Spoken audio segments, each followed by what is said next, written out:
শতরূপে সাওদা গ্রন্থ থেকে পাঠ। বিষয় সংঘজননী, স্বামী লোকেশ্বরানন্দ।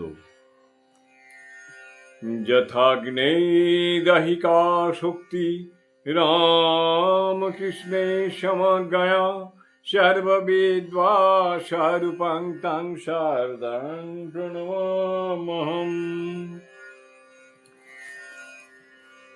জননী স্নেহ দিয়েছেন বলেই সুসীমা সংঘ জননী নন।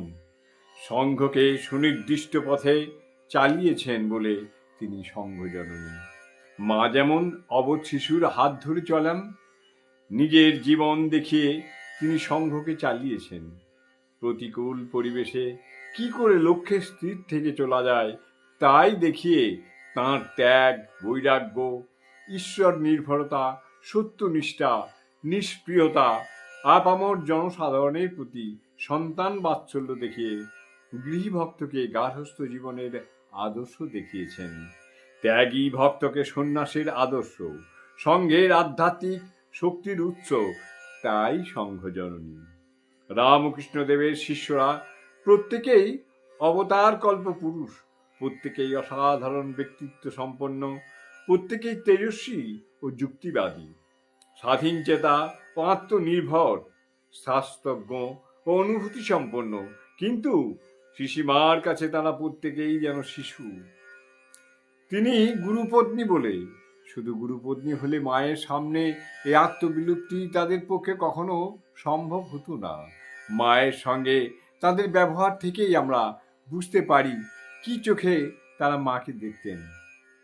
ভক্তি, ভালোবাসা, বিস্ময়, সম্ভ্রম মিলিয়ে অদ্ভুত রকমের এক অপ্রাকৃত সম্পর্ক মায়ের সঙ্গে তাদের গড়ে উঠেছিল। নিবেদিতা লিখেছেন, তার সম্বন্ধে সন্ন্যাসীদের বিরচিত সম্ভ্রম দেখবার মতো। তাকে সব সময় তারা মা বলে ডাকেন। তার বিষয়ে উল্লেখের সময় বলা হয় মাতা ঠাকুরানী। প্রতি ব্যাপারে তাকে স্মরণ করা হয়, সব সময়ে তার দেখাশোনার জন্য দু একজন নিযুক্ত থাকেন। তার ইচ্ছাকেই চূড়ান্ত আদেশ বলে মনে করা হয়। এ এক দর্শনীয় অপরূপ সম্পর্ক।